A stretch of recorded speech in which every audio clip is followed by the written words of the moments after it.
पुनः आपका स्वागत है हमारे पीस स्टडी पॉइंट में। जैसा कि मैंने इससे पहले त्रिभुज चैप्टर का 4 वीडियो बना चुके हैं। ये 5वां वीडियो होगा जिसमें मैंने आज प्रमेय 6.1 लेकर आया हूं, जो एग्जाम तथा एक्सरसाइज 6.2 पढ़ने से पहले ये पढ़ना बहुत ही मायने होगा। जो इस प्रमेय को नहीं समझ पाएंगे, प्रमेय पढ़ने के बाद अगर नहीं समझ में आया तो एक्सरसाइज 6.2 भी उसको समझ में नहीं आएगा। इसलिए आपसे रिक्वेस्ट है कि इस प्रमेय और उसके बाद प्रमेय और एक 6.2 भी आएगा, इस दोनों प्रमेय को जरूरी है पढ़ना, बहुत अच्छी तरह से अच्छी ढंग से पढ़ना होगा, समझना होगा। इसलिए ये प्रमेय लेकर आया हूँ और उम्मीद है कि इस प्रमेय को आप अच्छे से स्वयं प्रैक्टिस भी करेंगे ताकि एक्सरसाइज 6.2 पढ़ने में कोई दिक्कत ना हो। इस प्रमेय को पढ़ने से पहले मैं एक चीज़ लेकर आया हूँ कि त्रिभुज का क्षेत्रफल क्या है, आप जानते होंगे या नहीं जानते होंगे, तो इसको लेकर आया हूँ। जो त्रिभुज का क्षेत्रफल होता है 1/2। त्रिभुज का क्षेत्रफल 1/2 आधार गुना ऊंचाई। मान लेते हैं त्रिभुज का आधार अगर BC अगर आधार होता है त्रिभुज का क्षेत्रफल के बाद अगर आधार लेना है अगर BC, तो इसका ऊंचाई क्या होगा, ऊंचाई ऐसे करके ऊंचाई हो जाएगा। इसका नाम जो भी देंगे AD हो जाएगा ऊंचाई।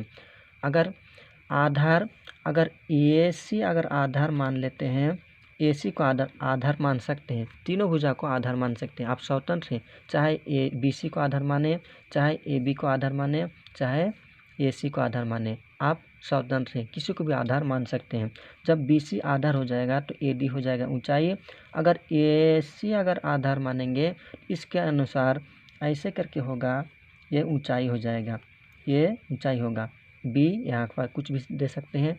अगर आधार ये वाला मानेंगे, ये वाला अगर आधार हो गया तो ऐसे करके खींच सकते हैं करके, तो ये वाला ऊंचाई हो जाएगा। तो त्रिभुज का क्षेत्रफल 1/2 आधार गुना ऊंचाई। अगर जैसे 1/2 को 1/2 आधार अगर BC मान ले तो BC देना होगा, या BC के जगह में आप ये C भी दे सकते हैं, या ये AB भी दे सकते हैं, AB भी होगा। यानी आधार तीनों भुजा हो सकता है। सिचुएशन को देखते हुए आधार को मानेंगे, कभी BC मान सकते हैं, कभी AB मान सकते हैं, कभी AC मान सकते हैं। जैसा मानेंगे उसके अनुसार ऊंचाई क्या हो जाएगा, बदल जाएगा, ऊंचाई बदल जाएगा। अगर BC आधार हो गया तो AD हो गया ऊंचाई, ये वाला डंडा होगा ऊंचाई। अगर AB अगर मानेंगे अगर आधार, इसका अनुसार डंडा, ये वाला डंडा हो जाएगा ऊंचाई।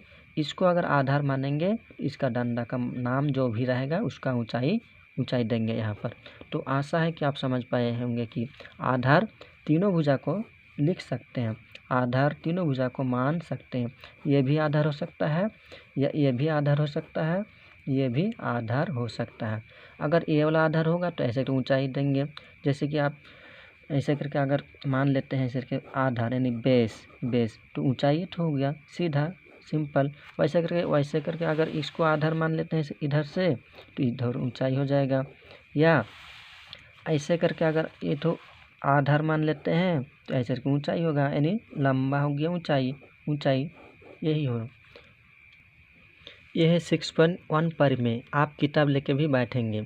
लिखा हुआ है यदि किसी त्रिभुज, मान लेते हैं त्रिभुज ABC बना है, ABC एक त्रिभुज बना है। यदि किसी त्रिभुज की एक भुजा के समांतर, एक भुजा मतलब ये भी एक भुजा है, AB भी एक भुजा है, BC भी एक भुजा है और AC भी एक भुजा है। तो लिखा है एक भुजा के समांतर अन्य दो भुजाओं को भिन्न भिन्न बिंदुओं पर प्रतिच्छेद करने के लिए एक रेखा खींची जाए तो ये अन्य दो भुजाएं एक ही अनुपात में विभाजित होता है। यानी अगर मान लेते हैं AB एक भुजा है, इस भुजा के समांतर मतलब ये जैसा है उसके समांतर ऐसे खींच सकते हैं। ये समांतर दूरी यानी बीच का दूरी समान रूप से खींचेंगे। अगर मान लेते हैं BC अगर एक भुजा मान रहे हैं, पहला भुजा मान देंगे, इस भुजा के समांतर ऐसे खींचेंगे, ऐसे करके खींचेंगे। अगर ये C अगर एक भुजा मानेंगे, इसके समांतर कौन वाला होगा, ऐसे करके खींचेंगे, ऐसे करके खींचेंगे। तो कोई एक भुजा मान लेते हैं BC एक भुजा है, इस भुजा के समांतर खींच देते हैं ऐसे करके, भुजा D और E नाम दे दिए।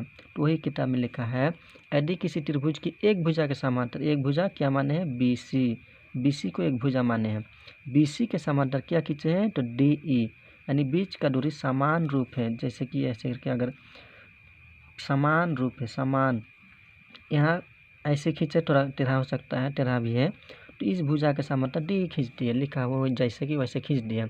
जब एक भुजा के समांतर DE खींच देंगे तो कितना में बोलता है, तो ये दो भुजाएं एक ही अनुपात में विभाजित हो जाएंगे, यानी ये दो भुजा एक ही अनुपात में विभाजित हो जाएंगे, यानी AD बट्टे में क्या हो जाएगा DB बराबर तो बराबर AE बट्टे में क्या हो जाएगा EC। एक कितना में बोल रहा है, क्या बोल रहा है, जब एक भुजा के समांतर कोई रेखा खींच देंगे तो दो भुजाओं को एक ही अनुपात में विभाजित कर देगा, बांट देगा, यानी AD बट्टे यहाँ का AD बट्टे में DB होगा, AE बट्टे EC होगा। यही कितना में बोल रहा है। तो चलिए माना कि त्रिभुज को प्रूव करते हैं, परिमेय को प्रूव करते हैं। माना कि ABC एक त्रिभुज है, ABC एक त्रिभुज है जिसमें इस BC भुजा के समांतर क्या है DE, जैसे किताब में बोल रहा था वैसे ही BC के समांतर DE होगा। जब माना कि ABC एक त्रिभुज है जिसमें BC समांतर DE हो गया, कि एक भुजा के समांतर एक अन्य भुजा खींचा जाए तो एक ही अनुपात में विभाजित होगा, क्या AD बट्टे DB, यानी BC समांतर DE है, तो सिद्ध करना है कि AD बट्टे DB बराबर AE बट्टे EC होगा।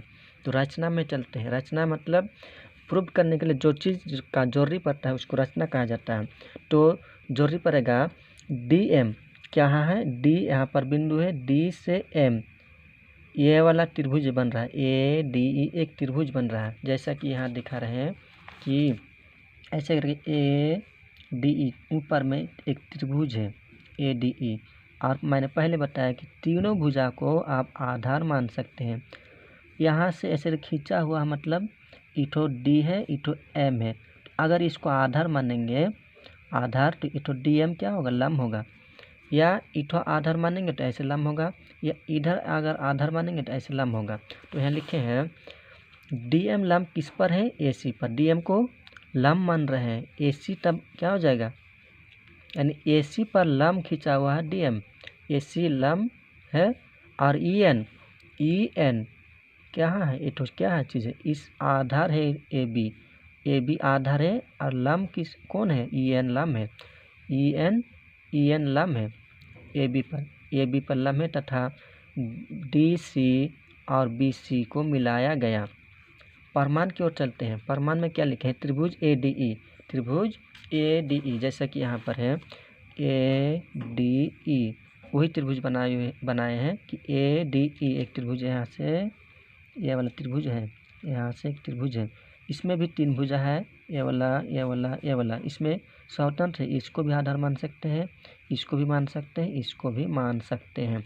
तो देखते हैं त्रिभुज ADE और BDE त्रिभुज, यहाँ छूट गया BDE, त्रिभुज BDE में ये वाला अगर आधार मान लेते हैं, ऊपर वाले के लिए AD आधार, नीचे वाले के BD आधार, तो लंब कौन होगा EN लंब होगा, तो वही लिखे EN लंब AB पर हो, AB हो।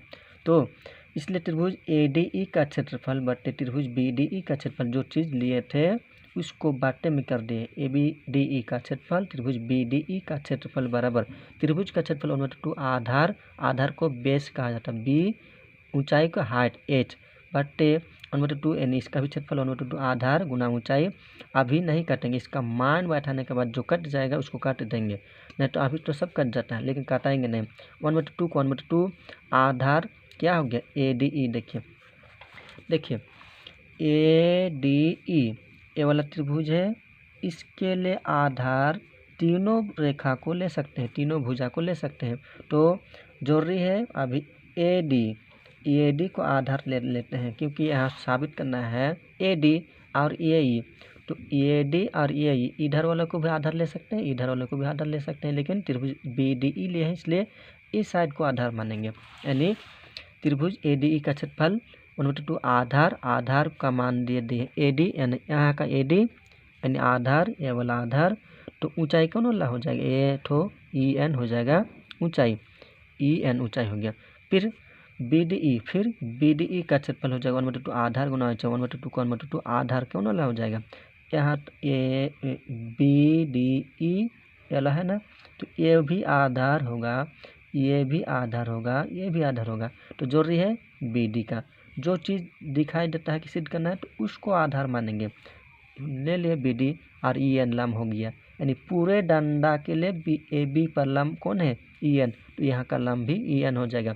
EN कट गया, 1/2 कट गया, तो बचा क्या, इसको उतार दिए हैं और जो बच गया उसको मान लिए समीकरण 1। अगेन पुनः मतलब या अगेन फिर से त्रिभुज जैसे लिए थे ADE तथा त्रिभुज BDE वैसे ही लेंगे, फिर ADE इस पर ले लेंगे DEC, इधर भी एक त्रिभुज है ना यहाँ पर, ऐसे करके इसमें देखिए ADE, तो फिर ले रहे हैं पुराना त्रिभुज, लेकिन फिर नया त्रिभुज ले रहे हैं D, यहाँ पर E, यहाँ पर ऐसे कर नीचे C है, यहाँ पर C से यहाँ मिल रहा है, तो DEC ले रहे हैं। तो देखिए फिर ऐसे करके आप लिख सकते हैं ये वाला लाइन को कि कौन है ADE तथा त्रिभुज DEC, ऐसे करके इस लाइन में लिख सकते हैं। तो त्रिभुज ADE का क्षेत्रफल बट्टे DEC का क्षेत्रफल बराबर 1/2 आधार, यानी सूत्र बैठा दिए। सूत्र बैठाने के बाद देखिए ADE फिर वैसे ही है, ADE का आधार ये भी हो सकता है, ये भी हो सकता है, ये भी हो सकता है। इस बार इसका जरूरी पड़ेगा और इसको भी आधार मान सकते, इसलिए AE ले लिया आधार। जब आधार इधर वाला ले लिए AE, तो लंब कौन होगा, DM लंब होगा। तो आधार गुना H एंड आधार हो गया AE, इधर वाला AE यहाँ से, तो लंब हो गया DM लंब हो गया। नीचे वाला DEC यानी DE और C, इसमें भी आधार ये वाला हो गया। जब एक आधार हो गया तो यहाँ पूरे पर लंब है DM, तो DM लंब हो गया, तो DM कट गया, 1/2 कट गया, फिर उसको लिख दिया बराबर, तो बराबर जो बचा उसको लिख दिया समीकरण 2। फिर चूंकि लिखे हैं BDE का क्षेत्रफल, यानी अभी जो ऊपर वाला BDE का क्षेत्रफल और बराबर लिख दिए हैं त्रिभुज DEC का क्षेत्रफल, कैसे लिख दिए, तो देखिए क्योंकि ये दोनों त्रिभुज क्योंकि दोनों त्रिभुज इधर लिख देंगे, दोनों इधर कर देते हैं, क्योंकि दोनों त्रिभुज, तो त्रिभुज समझेंगे, दोनों त्रिभुज एक ही आधार, यानी BDE, देखिए B यहाँ D, यहाँ पर E, BDE और DEC, यानी ऐसे करके है BDE ऐसे, और DEC का भी आधार ये वाला है, दोनों का आधार एक हो रहा है, यानी ये सब तो आधार माने थे, लेकिन यहाँ भी आधार हो सकता है, इसलिए DE एक ही आधार पर है। तीनों त्रिभुज लिखे हैं एक ही आधार DE पर स्थित है, साथ ही DE जो है आधार जो है DE किसके समांतर है, इस रेखा के समांतर है, इसलिए ये दोनों त्रिभुज एक दूसरे के क्षेत्रफल में बराबर होंगे, क्योंकि DE एक ही आधार पर है, एक ही आधार में है, और साथ ही जो BC है यानी DC जो है DE समांतर किसके है, BC के भी समांतर है। अगर समांतर नहीं होता, हो सकता है त्रिभुज का अगर समांतर नहीं होगा तो बाहर सकता है नजर के, तो क्षेत्रफल भी कम बेस हो सकता है, इसलिए सिर्फ यही लिख देने से काम नहीं चलेगा कि DE एक ही आधार में है इसलिए दोनों त्रिभुज क्षेत्रफल बराबर होगा, नहीं, बल्कि DE और समांतर है BC, यानी ये वाला रेखा बढ़ भी सकता है, ऐसे करके बढ़ भी सकता है, समांतर होगा तभी क्षेत्रफल बराबर होगा। समांतर हो है, दोनों एक दूसरे के समांतर है, मतलब फिक्स है, दोनों का ये B और C का शीर्ष फिक्स जगह में है, इसलिए दोनों का क्षेत्रफल बराबर होगा। तो जब ऊपर वाला ADE को लिख दे सेम चीज़, बाटे में दोनों एक दूसरे के क्या है, बराबर है, DEC और BDE, इसलिए DEC की जगह में BDE लिख सकते हैं, क्योंकि इसका मान यानी इसका मान बराबर होगा, एक दूसरे का क्या होगा, बराबर होगा, क्षेत्रफल बराबर, मतलब इसका मान अगर 5 सेंटीमीटर स्क्वायर है, इसका भी मान 5 सेंटीमीटर स्क्वायर होगा, इसलिए लिख दिए, और बराबर तो बराबर जो था AE बटे EC लिख दिए। अब देखिए ADE का क्षेत्रफल और BDE का क्षेत्रफल यहाँ पर है, ADE का क्षेत्रफल BDE का क्षेत्रफल, इसका मान काट कूट के कितना आया था, ये वाला आया था AD बट्टे BD, इसलिए इसके नीचे AD बट्टे BD लिख दे, बराबर तो बराबर यहाँ भी, और AE बट्टे EC लिख दिए, तो प्रूव हो गया। जो चीज़ चाहिए था, जो चीज़ मांग रहा था, प्रूव करना था, वही चीज़ आ गया। तो उम्मीद है कि आप इस वीडियो को अच्छी तरह से समझ पाए होंगे, ढंग से समझ पाए होंगे। तो उम्मीद है कि आप इसको ज़्यादा से ज़्यादा प्रैक्टिस करेंगे ताकि आने वाला एक्सरसाइज 6.2 में आसानी से आप समझ पाएंगे। धन्यवाद। इस वीडियो को लाइक कीजिएगा, शेयर कीजिएगा और दोस्तों में भेजिएगा।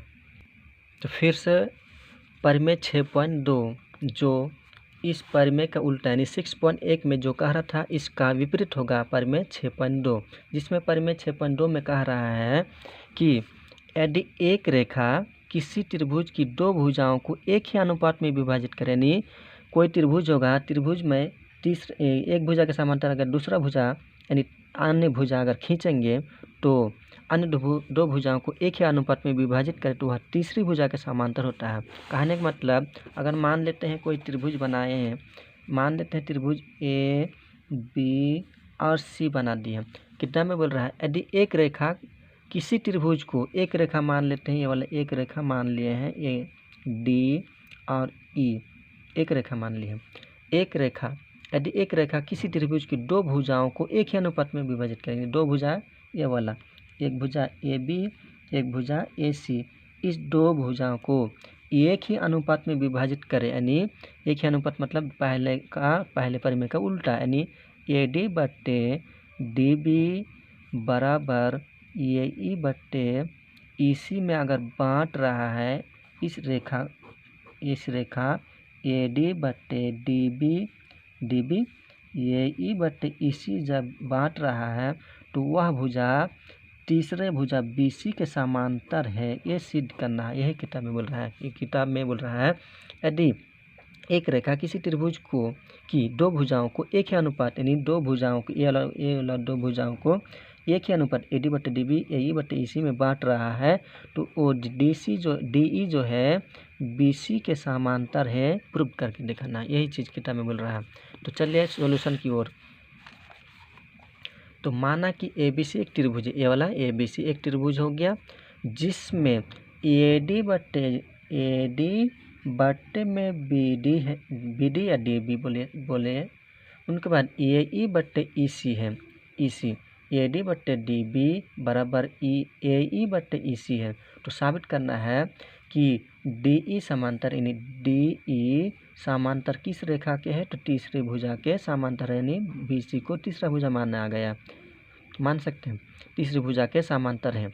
यही साबित करना है। रचना में जैसे कि मैंने पहले परिमेय में बताया कि जो अपने मन से किया जाता है उसको रचना कहा जाता है।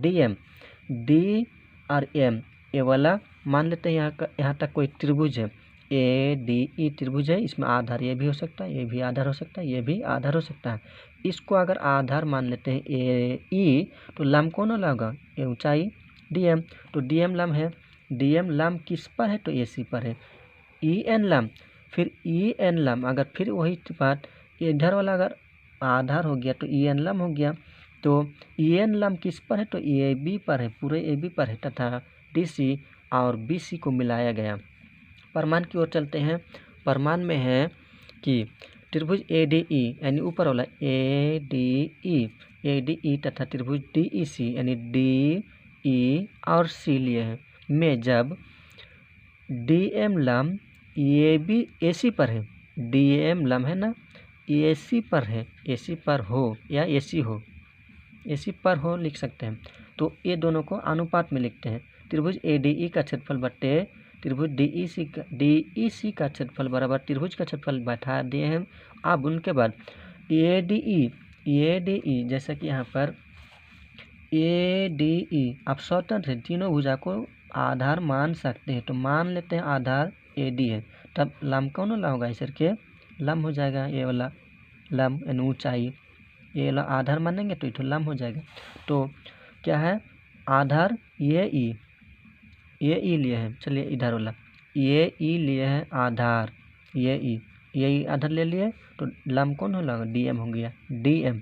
उनके बाद त्रिभुज DEC यानी DE और C, ये भी आधार है, ये भी आधार है, ये भी आधार है, तो जरूरी है इसका EC का जरूरी है, तो इसलिए EC आधार मान लिए हैं और इसके लिए भी लंब यही होगा DM होगा।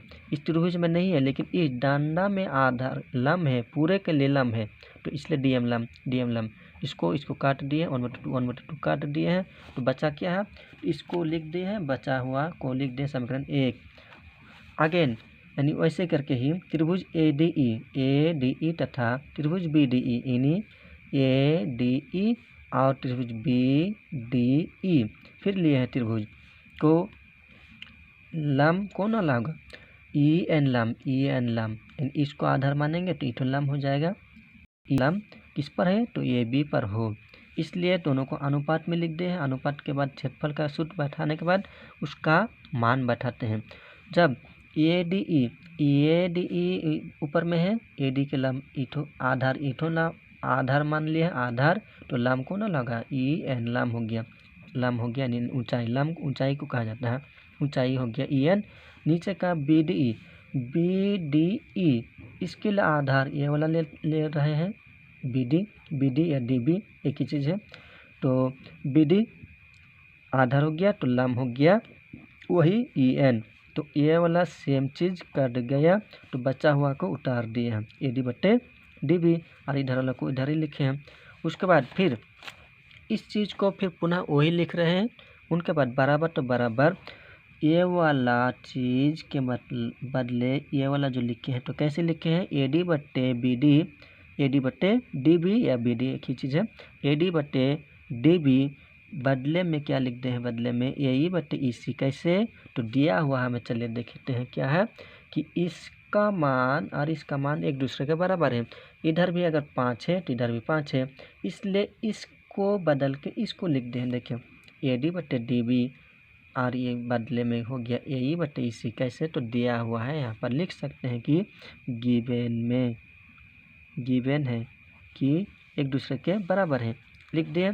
उनके बाद फिर इसको लिख दिए हैं यानी ऊपर वाला को लिख दिए हैं और बराबर तो बराबर इसका मान फिर देखिए कहीं पर है तो समीकरण 1 में क्या है तो इतना है, ये वाला है, इधर वाला मान, इधर वाला को यहाँ लिख दिए हम। तो देखिए ऊपर में त्रिभुज ADE का क्षेत्रफल बराबर है त्रिभुज ADA का क्षेत्रफल, दोनों कट जाएगा, जब बराबर रहेगा बीच में और सेम चीज़ रहेगा कट जाता है। इसके लिए एक चीज़ दिखाते हैं हम आपको, देखिए x/y बराबर x/z, ऊपर कट गया।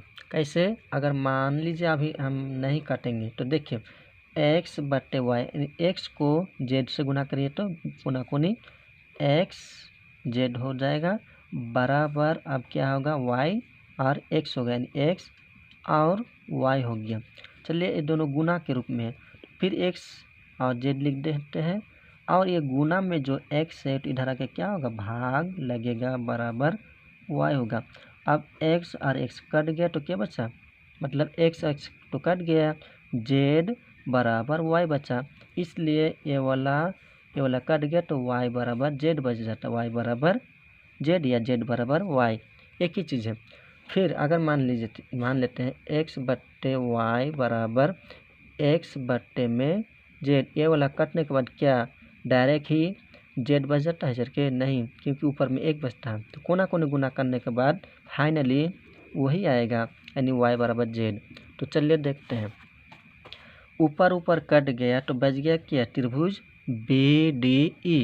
BDE का क्षेत्रफल बराबर तो बराबर त्रिभुज DEC का क्षेत्रफल लिख दिए हैं। फिर एक बार यहाँ पर कि क्षेत्रफल बराबर है, साथ ही है तो ये दोनों त्रिभुज के कोमन भुजा यानी कोमन उभयनिष्ठ यानी त्रिभुज BDE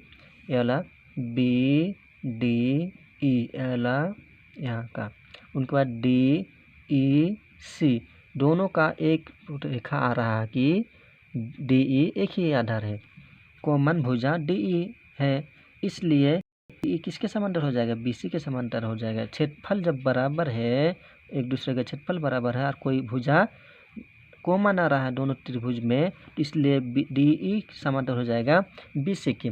जो चीज़ चाहिए था वो चीज़ प्रूव हो गया।